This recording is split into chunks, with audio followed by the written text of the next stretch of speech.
नमस्कार, hot topic में आपका स्वागत है। मैं हूं अखिलेश शर्मा। राष्ट्रपति चुनाव में एनडीए की उम्मीदवार द्रौपदी मुर्मू एक बड़ी जीत की ओर बढ़ रही हैं और ऐसा लगता है कि उन्हें एनडीए के अलावा भी अन्य दलों और सांसदों विधायकों के वोट मिले हैं, यानी बड़े पैमाने पर क्रॉस वोटिंग हुई है। उनकी बड़ी जीत विपक्ष में बड़ी दरार का भी सबूत है, क्योंकि यशवंत सिन्हा की बड़ी हार हुई है। विपक्ष के जख्मों पर ममता बनर्जी ने आज और नमक छिड़क दिया। उनकी पार्टी टीएमसी ने उपराष्ट्रपति चुनाव में गैर हाजिर होने का फैसला किया है। ममता बनर्जी इस मतदान में हिस्सा नहीं लेंगी, उनकी पार्टी हिस्सा नहीं लेगी और इसकी वजह यह बताई गई है कि मार्गरेट अल्वा का नाम जब फाइनल किया जा रहा था विपक्ष की ओर से, तब उनसे सलाह मशविरा नहीं किया गया। आज सोनिया गांधी की ईडी में पेशी के खिलाफ विपक्ष की साझा रणनीति तय करने की बैठक भी थी, जिसमें भी टीएमसी ने हिस्सा नहीं लिया। हालांकि आपको बता दें कि विपक्ष ये कहता रहा है कि जिस समय मार्गरेट अल्वा का नाम तय करने के लिए बैठक हो रही थी, उस समय ममता बनर्जी से संपर्क करने की कोशिश की गई, लेकिन उनसे संपर्क नहीं हो पाया। तो ये देखने की बात होगी कि आखिर ममता बनर्जी ने ये यू टर्न क्यों किया।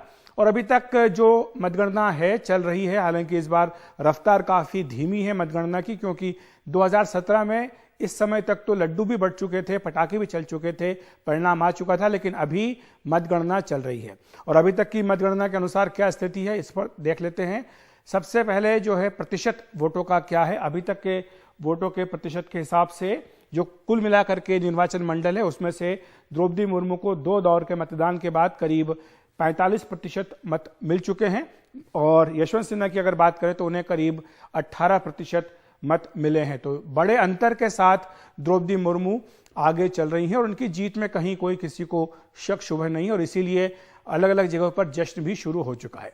अब देख लेते हैं कि पहले दौर में जब सबसे पहले आज मतगणना हुई है, सांसदों के वोट गिने गए और सांसदों के कुल जो वैध मत थे वो 748 थे, जिनका मत मूल्य आप जानते हैं कि हर एक सांसद का जो वोट है उसकी कीमत 700 है और इसलिए मत मूल्य जो है वो 5.23 लाख कुल मिलाकर के सांसदों का था। इनमें से द्रौपदी मुर्मू को 540 वोट मिले हैं, यानी 748 में से 540 वोट उन्हें मिले हैं और इनका मत मूल्य मिलाकर के 3,78,000 होता है। वहीं यशवंत सिन्हा की अगर हम बात करें तो यशवंत सिन्हा को इनमें से 208 वोट ही मिले हैं, तो यानी काफी कम वोट मिले हैं यशवंत सिन्हा को। और इसमें जो मत मूल्य अगर इनका देखा जाए सांसदों के वोटों में, तो करीब 1,45,000 बनता है। और अब वहीं बात कर लेते हैं, इसके बाद ये भी है कि 15 वोट इसमें निरस्त किए गए, सांसदों के वोट वो नहीं माने गए थे। दूसरे दौर में जो अल्फाबेटिक ऑर्डर है उसमें राज्यों की गिनती होती है, आंध्र प्रदेश, असम, अरुणाचल प्रदेश, इस तरह से बिहार, ये गिनती हुई है। और तब दूसरे दौर में कुल मिलाकर के 1138 विधायकों के वोट गिने गए थे। विधायकों के वोटों की जो मूल्य होता है वो अलग अलग होता है और इनका कुल मिलाकर के मत मूल्य 1,49,575 था। इनमें देख लेते हैं कि द्रौपदी मुर्मू को कितने मिले हैं।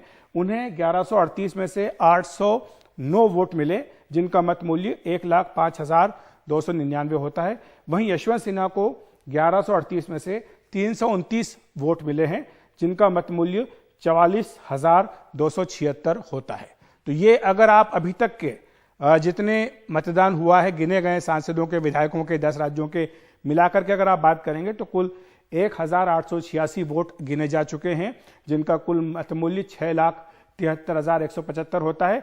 इनमें द्रौपदी मुर्मू को 1,349 वोट मिले हैं, जिनका मत मूल्य 4,83,299 है, यानी कुछ ही हजार की दूरी पर हैं वो बहुमत का जो आंकड़ा है उसको पार करने के लिए। वहीं यशवंत सिन्हा को 537 वोट मिले हैं, जिनका मत मूल्य इतना करीब बनता है 2 लाख के करीब। तो यानी एक बड़ा फासला दोनों के बीच में दिखाई दे रहा है। अब सबसे दिलचस्प तस्वीर जो सांसदों के मतदान के आंकड़े का विश्लेषण करने के बाद आई है, वो क्या बताती है? वो ये बताती है कि द्रौपदी मुर्मू के पक्ष में जबरदस्त क्रॉस वोटिंग की गई है, क्योंकि एनडीए के कुल 441 सांसद हैं लोकसभा राज्यसभा के मिलाकर के, और इनमें द्रौपदी मुर्मू को 540 सांसदों का वोट मिला है। यानी कहां 441 थे, लेकिन उन्हें मिले हैं 540, यानी द्रौपदी मुर्मू को 99 वोट ज्यादा मिले हैं। जो उनका अपना आंकड़ा है एनडीए का, उससे 99 वोट ज्यादा हैं। ये सारे के सारे वोट जो हैं वो सभी गैर एनडीए सांसदों के वोट उन्हें प्राप्त हुए हैं। हालांकि इसमें एक बात जरूर जोड़ना जरूरी है कि कुछ पार्टियां हैं जो चुनाव के पहले ही समर्थन का ऐलान कर चुकी थी। JMM, Biju Janata Dal, YSR Congress, BSP और शिवसेना, इन सबके अगर आप वोट मिला दें तो 88 वोट बनते हैं, जो अतिरिक्त 99 के आंकड़े में आते हैं। तो यानी इसका मतलब यह हुआ कि द्रौपदी मुर्मू को 11 दूसरे सांसदों ने भी वोट दिए हैं। तो यानी वो जो है क्रॉस वोटिंग हुई है, ये बिल्कुल साफ दिखाई दे रहा है। तो इसका मतलब यह भी है कि अब से कुछ देर बाद जो है औपचारिक रूप से घोषणा हो जाएगी द्रौपदी मुर्मू के निर्वाचन की, उसका इंतजार रहेगा। लेकिन जैसा हमने कहा कि अलग अलग जगहों पर जश्न भी शुरू हो चुका है। हमारे सहयोगी हमारे साथ जुड़ रहे हैं, हमारे साथ परिमल कुमार हैं, हमारे साथ सौरभ शुक्ला भी हैं और साथ ही हिमांशु शेखर भी हमारे साथ जुड़ गए हैं इस पूरे मतदान पर चर्चा करने के लिए। सबसे पहले हम चलते हैं परिमल के पास। परिमल, बीजेपी इसको लेकर के एक बड़ा विजय जुलूस निकाल रही है। हालांकि अभी 2 दौर की ही मतगणना हुई है, अभी चुनाव परिणाम आना बाकी है। यह भी कहा गया था कि बीजेपी अध्यक्ष जेपी नड्डा वहां पहुंचेंगे। शायद ये पहली बार ऐसा है कि राष्ट्रपति चुनाव को लेकर विजय जुलूस निकाला जा रहा है। निश्चित तौर पे अखिलेश जी, और आपसे बेहतर कौन समझ सकता है कि आपने इस पार्टी को बहुत लंबे समय तक कवर भी किया है। लेकिन इस आयोजन को भव्य बनाने की पूरी तैयारी की गई और उसी की बानगी अगर आप देखें तो इस तरफ आप समझ सकते हैं कि किस तरीके से आयोजन किया गया है। और इसमें तमाम जो लोग हैं, कार्यकर्ता अलग अलग जगहों से, वो बसों में सवार होकर आए। जिनके घर दूर थे वो भी यहाँ पर आए हैं।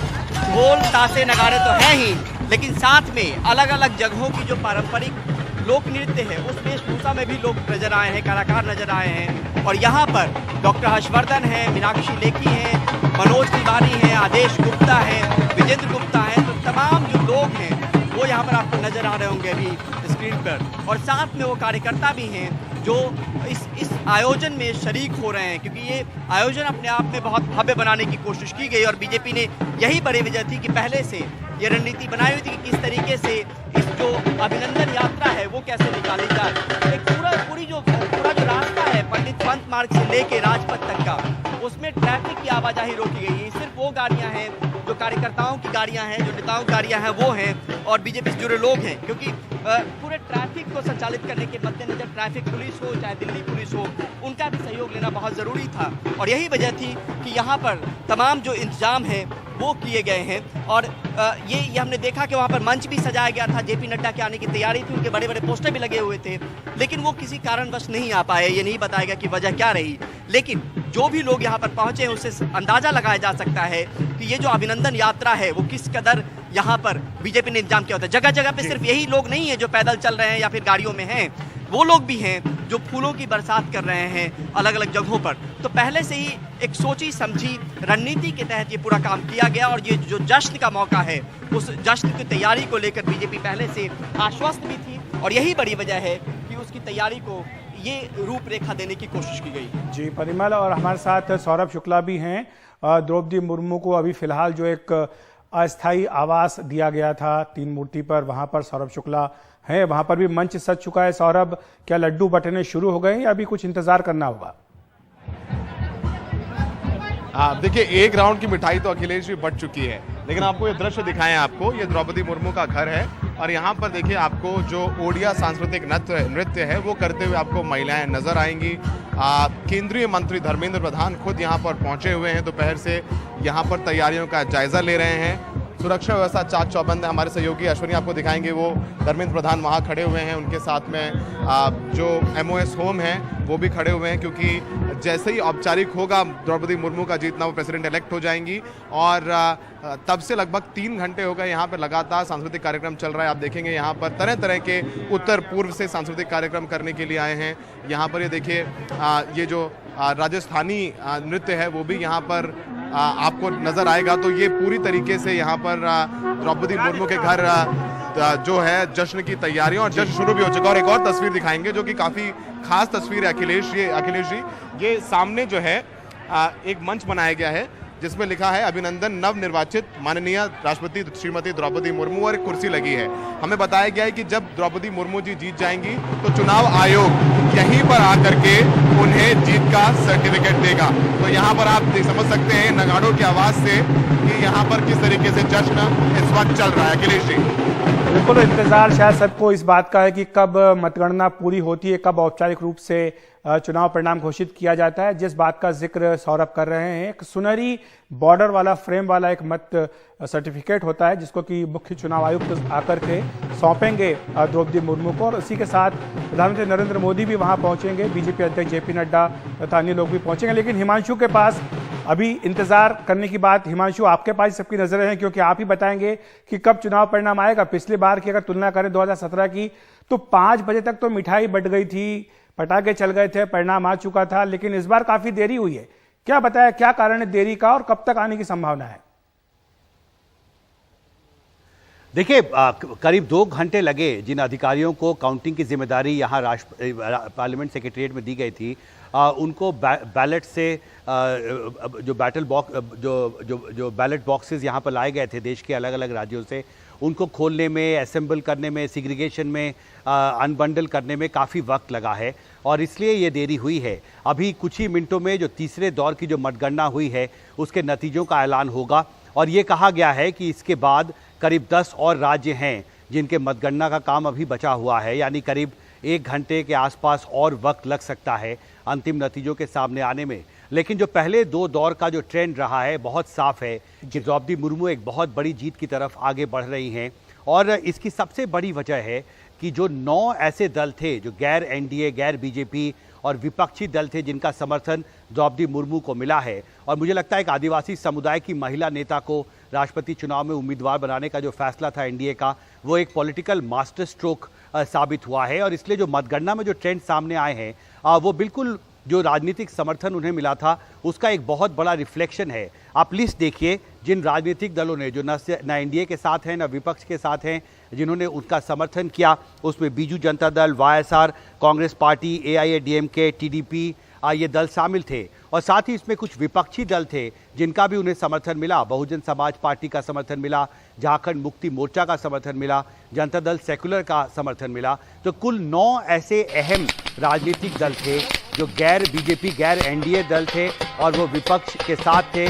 यशवंत सिन्हा को उम्मीद थी कि उन्हें समर्थन मिलेगा, लेकिन इस पूरे चुनावों के जरिए मुझे लगता है एक नई पॉलिटिकल स्ट्रैटेजी भी बीजेपी की सामने आई है। और जिस जश्न की तस्वीरों को हम लगातार रिपोर्ट कर रहे हैं, दर्शकों को दिखा रहे हैं, उनके जरिए बीजेपी लीडरशिप जो है वो एक मैसेज भी देने की कोशिश कर रही है ट्राइबल समुदाय को कि आज़ादी के बाद पहली बार एनडीए ने, बीजेपी नेतृत्व ने एक आदिवासी समुदाय की महिला को अपना प्रत्याशी बनाया है और उसे भारी जन समर्थन मिला और अब वो बहुत बड़ी जीत की तरफ आगे बढ़ रही है। मुझे लगता है 1-1.5 घंटे का और वक्त लगेगा जो मतगणना की प्रक्रिया है उसे पूरा होने में। बहुत बहुत शुक्रिया आपका हिमांशु, आप नजर रखिए क्योंकि आप ही खबर देंगे कि कब जो है परिणाम घोषित किए जाएंगे। लेकिन एक बात जरूर है कि चाहे यशवंत सिन्हा ने कुछ साथी खो दिए हों, विपक्ष ने कुछ साथी खो दिए हों, लेकिन टीआरएस के रूप में एक नया साथी भी विपक्ष में जुड़ा है, वो भी इस चुनाव की एक खास बात है। फिलहाल हम एक ब्रेक ले रहे हैं हॉट टॉपिक में, और अभी जो ब्रेकिंग न्यूज आई है वो ये है कि द्रौपदी मुर्मू देश की नई राष्ट्रपति चुन ली गई हैं। द्रौपदी मुर्मू ने यशवंत सिन्हा को हरा दिया है, ये औपचारिक घोषणा हो गई है। जिस बात का जिक्र हिमांशु कर रहे थे, ये चुनाव परिणाम औपचारिक रूप से घोषित कर दिया गया है और अभी जो रिटर्निंग ऑफिसर है उनकी ओर से इसके बारे में औपचारिक घोषणा की गई है कि द्रौपदी मुर्मू ने राष्ट्रपति पद का चुनाव जीत लिया है। इसमें क्या आंकड़ा है इसके बारे में आपको जल्द ही बताएंगे, लेकिन फिलहाल बड़ी खबर यह है कि औपचारिक घोषणा जिसका लंबे समय से इंतजार किया जा रहा था वो घोषणा कर दी गई है और द्रौपदी मुर्मू ने राष्ट्रपति पद का चुनाव जीत लिया। और इस तरह से द्रौपदी मुर्मू भारत की पहली महिला आदिवासी राष्ट्रपति होंगी। सुप्रीम कमांडर, तीनों सेनाओं की प्रमुख सुप्रीम कमांडर द्रौपदी मुर्मू होंगी और इसके बाद औपचारिक मुहर लगने के बाद अब कुछ ही देर में प्रधानमंत्री नरेंद्र मोदी उनके घर जाएंगे, उन्हें बधाई देंगे और उसके थोड़ी ही देर बाद मुख्य चुनाव आयुक्त अपने अन्य सहयोगियों के साथ जाएंगे और उन्हें जीत का प्रमाण पत्र सौंपेंगे। तो द्रौपदी मुर्मू के वोटों का कुल मूल्य 5,77,000 से भी कहीं अधिक आया है।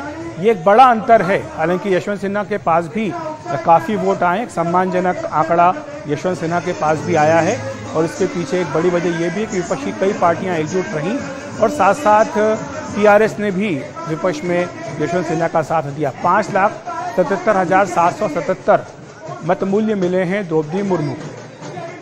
ये हालांकि ऐसा पहली नज़र में लग रहा है कि जो रामनाथ कोविंद का आंकड़ा था उससे थोड़ा कम है। हालांकि बीजेपी ने अपना जो लक्ष्य रखा था वो ये था कि 70% मत वो चाहते थे इलेक्टोरल कॉलेज में। तो द्रौपदी मुर्मू देश की नई राष्ट्रपति चुन ली गई हैं। एक ऐतिहासिक क्षण, देश में पहली बार आदिवासी महिला राष्ट्रपति होंगी।